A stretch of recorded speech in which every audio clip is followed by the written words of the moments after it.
오늘 또 반갑습니다. 저는 교실 떠난 국어교사 박전현입니다. 제가 지금 지리산에 와 있는데요. 이거는 예전에 찍은 사진입니다. 지리산 고리봉에서 담은 풍경인데, 굉장히 자연이 좋죠. 여기 지리산 천왕봉도 보입니다. 자, 오도일의 설생전인데요. 혼란한 정치를 피해 자연에 응가한 현명한 선비 이야기입니다. 도움되는 구호자료 만들어 보겠습니다. 구독, 공감해 주시면 감사하겠습니다. 자, 길잡이입니다. 혼란한 정치를 피해 자연에 응거한 현명한 선비 오도일, 설생전 해설입니다. 설생에 대한 오도일의 평가입니다.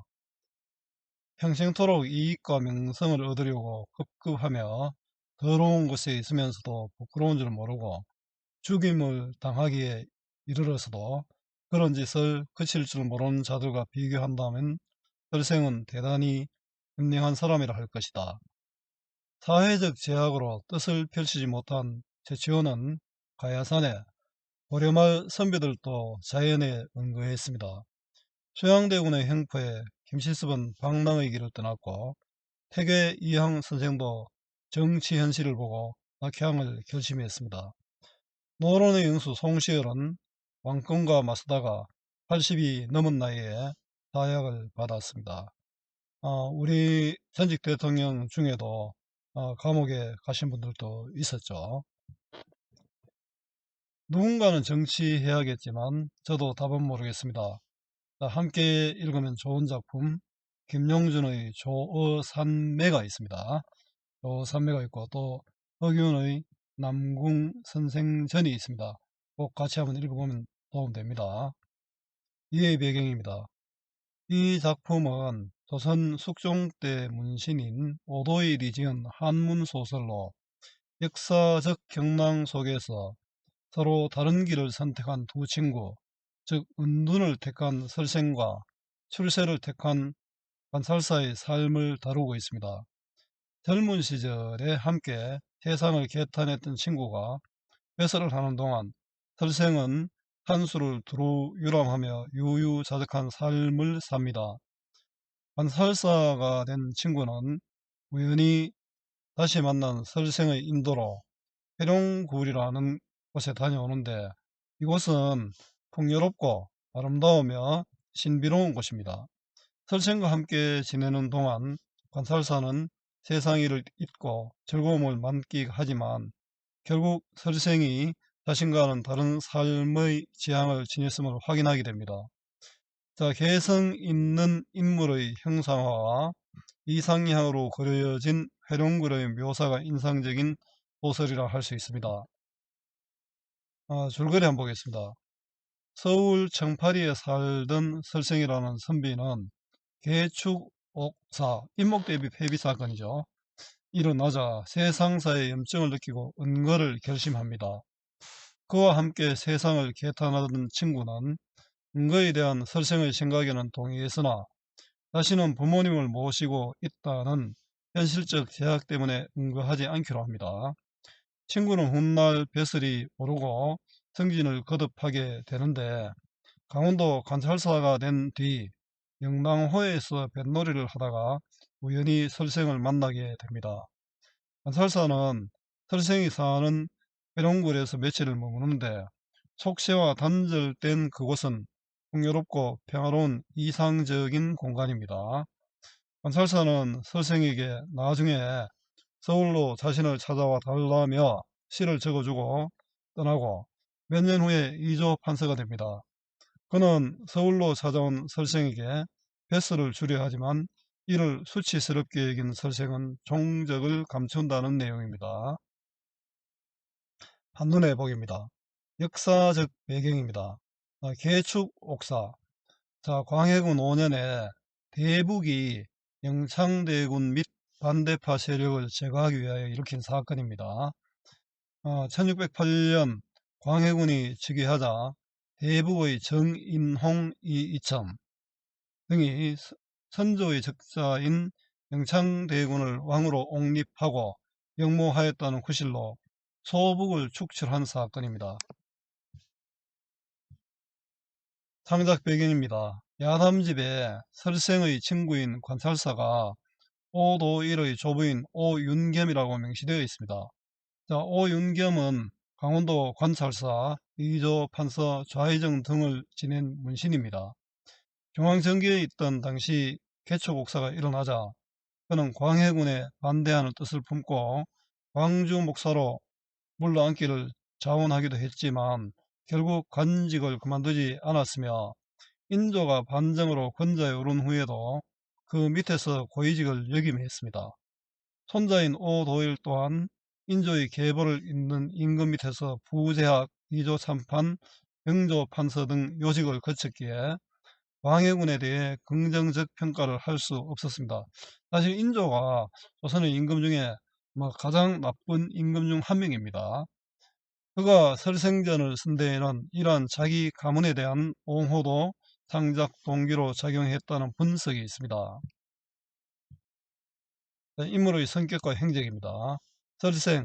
설생은 세상을 개탄하고 혹세를 떠나 탄수를 유람하며 유유자적하는 삶을 삽니다. 의기가 있고 문학을 좋아하며 기이한 재주를 가졌습니다. 과거 급제를 위해 노력했지만 뜻을 못 이루고 개축옥사로 삼강오륜이 무너졌다고 느끼고 속세를 떠나 응거합니다. 회룡구를 비롯하여 곳곳의 산수를 유람하며 자유롭게 살고요. 친구가 자신에게 벼슬을 주려 한 것을 수치료에게 종적을 감춥니다. 친구입니다. 설생과 함께 세상을 개탄했지만 설생과 달리 벼슬길에 들어서 관살사에 올랐습니다. 나중에 이조 판서까지 되죠. 설생과 마음이 잘 통하는 친구로 개축 옥사에 대해 비판적 관점을 가집니다. 부모님을 모셔야 한다는 이유로 이것도 역시 삼강오륜을 지키는 거죠. 그 설생도 삼강오륜을 지키려고 하지만 이 친구도 삼강오륜을 지키기 위해서 현실에 머뭅니다. 설생과 함께 응가하지 않고 속세에 남았다가 벼슬길에 올라 강원도 관찰사 이조 판서에 이릅니다. 왜 만난 설생의 초대로 머무른 회룡굴에 매료되지만 훗날 재해를 기약했던 설생이 찾아오자 벼슬을 주려 합니다. 공간에 따른 사건 전개입니다. 청파리는 삼강오륜이 무너진 현실을 함께 개탄하면서 설생은 은거를, 친구는 벼슬로 나아갑니다. 영랑호에서 두 친구가 우연히 다시 만나죠. 회룡굴은 지난날 회포를 푸는 신비로운 탈속의 공간입니다. 무릉돈, 또 귤주라는 게 있습니다. 귤이 많이 나는 풍요로운 땅입니다. 동양적 이상적 공간입니다. 서양의 유토피아죠. 서울은 회룡굴에서 약속했던 재해가 이루어지지만 벼슬을 두고 갈등이 일어납니다. 친구는 벼슬을 주려고 했고 설생은 부끄럽게 여겨서 다시 응거를 합니다. 다시 회룡굴인데요. 설생이 떠나고 폐허가 됩니다. 감상하기. 청파리는 지금의 서울 남부에 있는 동리다. 공간적 배경이죠. 이곳에 설생이라는 선비가 살았는데 의기가 있고 문학을 좋아했다. 설생은 기이한 재주를 가진 이로서 주인공 설생의 성격과 상황을 제시했죠. 인물의 성격을 직접적 제시하고 있습니다. 과거 공부에 힘썼지만 운수가 나빠 번번이 시험에 떨어지고 말았다. 광해군 말에 개축옥사가 일어나자 세상의 염증을 느끼고 옥세를 떠나 응거하고자 했다. 개축옥사는 광해군 말 개축년 대북 정인홍 이이첨이 영창대군과 반대파 세력을 제거하기 위해 일으킨 사건입니다. 세상의 염증을 느꼈다. 이게 응거하려는 까닭이 되죠. 마침 친구 하나가 설생의 집을 방문했는데 이 친구는 나중에 관살사 이조 판서까지 됩니다. 설생은 응거를 택했고 이 친구는 벼슬을 택했죠. 서로 대조가 됩니다. 그런데 동기는 똑같습니다. 이때 친구는 평소에 설생과 마음이 잘 통하던 이였다. 이런 관계로 지기지후, 지음, 배가 종자기의 고사와 관련이 있죠. 음악을 알아주는 친구가 죽고 나자 다시는 음악을 연주 안 했다는 데서 음악을 알아주는 친구, 지음이라는 뜻입니다. 지기지음은 자신을 알아주는 친구잖아요. 두 사람은 마주 앉아 손바닥을 치며 간계한 마음으로 시사를 논하다가 눈물을 뚝뚝 흘렸다. 간계한 마음은 외롭지 못한 것을 보고 느끼는 원통함과 슬픔입니다.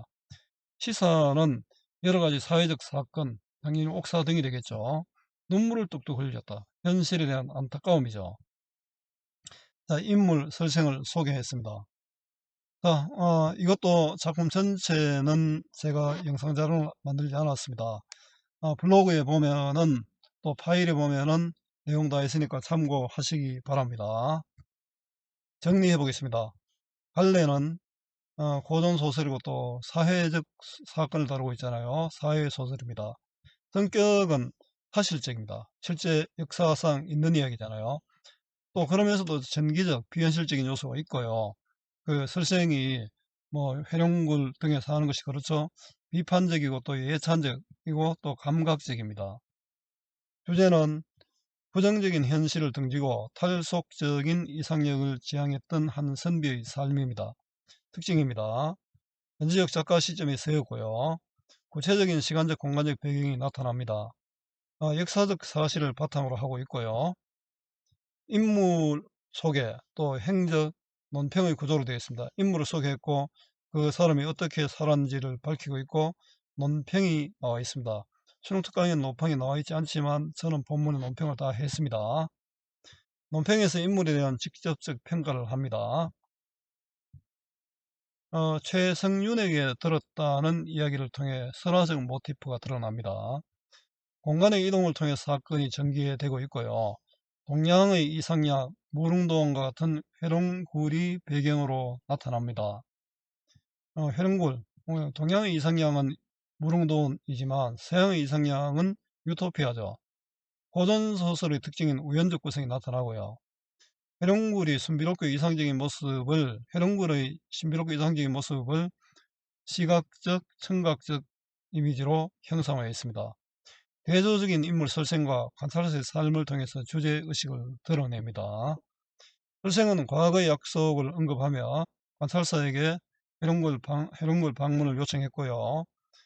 자, 활동하기는 문제은행 활용하시면 됩니다. 수고 많았습니다.